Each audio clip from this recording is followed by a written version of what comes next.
last Thursday, President Biden proudly announced that the United States will officially rejoin the United Nations Human Rights Council, a group that has shamelessly ignored obvious human rights violations around the world while also allowing some of the worst violators of human rights to claim membership on the council.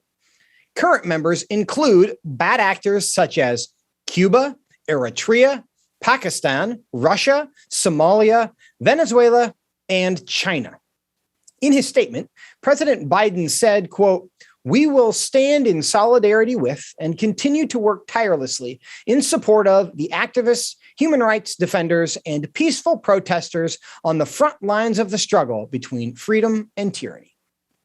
Well, if the president really stood with those on the front lines, he would do something about the Chinese Christians who have fled the communist country in search of relief from persecution.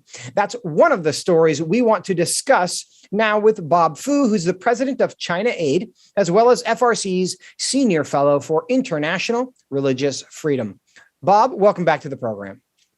Thank you, Joseph, for having me. We're glad to have you. Now, Bob, I want to cover a few things with you, and I know you are not necessarily a national security guy, but we started off the program today talking about this hypersonic missile technology that the Chinese government appears to be testing. What do you think we should be concerned about, if anything? Well, we should be deeply concerned. I mean, after years of neglection, really, of China's secret weaponry program, including this supersonic, weapon missile capable of carrying nuclear, warheads. I mean, it's time really to wake up to the fact that the Chinese Communist Party is the most threatening regime to our national security and to our values. I mean, look at what happened in Taiwan, right? I mean, just right before Taiwan's national day of celebration of its 110th birthday, China sent over 150 military war jets and the flights threatening Taiwan. So the vital democracy. So this is certainly a very alarming thing, especially our military generals, like General Milley, basically told Chinese top military general in January that, the United States won't attack you first. Does that mean, China get the green light to do it first? I think with this secret weapon program, it's time to wake up. Well, it is a deeply concerning development when we think about the possibility of how quickly atomic warheads could be delivered around the globe. But you, as the head of China Aid, you are a human rights activist and you focus on China, but you're concerned about human rights around the globe. The United States, last week, President Biden announced that they would be rejoining the UN Human Rights Council. What's your reaction to that? Do you think that's a good thing or not? I'm very, very pessimistic on their endeavor because, look, the UN Human Rights Council has been proven as not only a flawed, but a very, very dysfunctional body that is not only that it failed to live up its human rights values, but it has become a covering body for the world's worst human rights abusers, such as China, Russia, Cuba, Venezuela. And it also has become the most anti-Israel body after its founding in 2006. That human rights body has passed over 80 condemnation resolutions against Israel, but not a single one against those human rights abusers like China, Russia, Cuba, and Uzbekistan. These worst abusers that, like China, even committed genocide. Where is the UN Human Rights Council? I think you make a really good point there. And Is there an answer to that question? Is there a discussion within the community of nations about why the UN Human Rights Council seems to only take action against Israel and ignore really egregious violations by other nations? I think that would be the first litmus test for Mr. Biden's rejoining effort, as he kind of put it very upfront. I mean, if the U.S. Biden administration failed to reform, I mean, this is, of course, the third president who tried. When President Obama took office, even when President Trump took office, they all tried very hard to reform that dysfunctional failure body. And good luck to President Biden. I mean, if they fail to reform by removing these anti-Israel condemnations, bias, prejudices, I don't think there's any room for the U.S. to give legitimacy to this failed body any longer. When we hear about the UN Human Rights Council, it's something that instinctively we want to be supportive of because everyone is supportive of human rights. And we like the idea that there are international bodies working on human rights. But then when we go through the list of member nations and realize that some of the most serious violators of human rights are member nations of the council. And then you point out the fact that the resolutions condemning human rights abuses go to mostly the nation of Israel, while other countries who are unambiguously violating human rights in really serious ways are not being condemned by the community of nations at the UN Human Rights Council. So with that background, my question is there anything that the UN Human Rights Council is doing well to advance human rights? I have not seen almost a single thing that the UN Human Rights Council has done since its forming in 2006, that advancing the true religious freedom and universal values, the human rights norms that prescribe that body.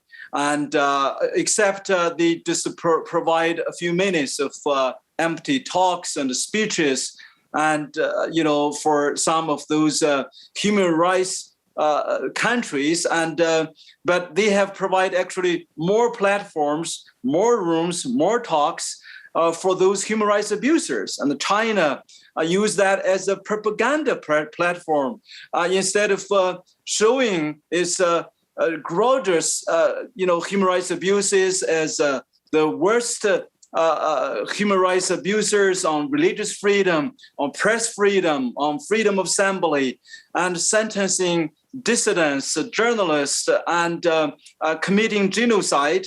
And China used that as a propaganda machine, showing how beautiful, how best the Chinese government has done on human rights front. Of course, Cuba, Venezuela, of course, the other human rights rogue nations are also taking advantage and manipulated the whole body. And not only that, actually, the Chinese government tried to even to redefine the definition of human rights and make it like human rights is the first human rights item should be regarded as so-called right for development. And that is, of course, the Chinese way, the Chinese government, the Chinese Communist Party's way to water down the universal values and try to change the international norms that we all cherish. So this should not be tolerated. And I just think there is really no hope to reform this body anymore. We're talking to Bob Fu, the head of China Aid, as well as senior fellow for international religious freedom, the Family Research Council. And Bob, one of these specific cases that you've been tracking, there are 8 house churches from China who have recently been denied asylum in South Korea. They are in South Korea now, but they've been denied asylum. Tell us about that situation. Yes, Joseph. I mean, this church led by Pastor Pan Yongguang from Shenzhen Holy Reformed Church is one of the worst persecuted house churches in China since President Xi took power. And they were 31 children, 29 adults in 2019 facing enormous persecution. They voted to be exiled and fled to Jeju Island, South Korea. And yet, because of China's threat, China's pressure, and fear of China, the South Korean government had denied all of their asylum application at least twice.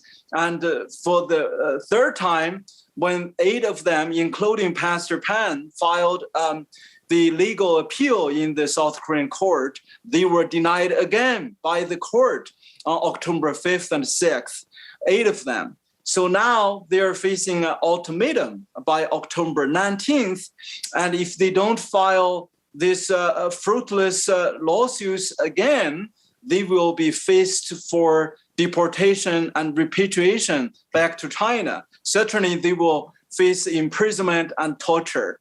So this is certainly a human rights crisis, a religious freedom crisis in front of us. So we think the Biden administration can take this case to help this 60 persecuted believers move to the United States for protection.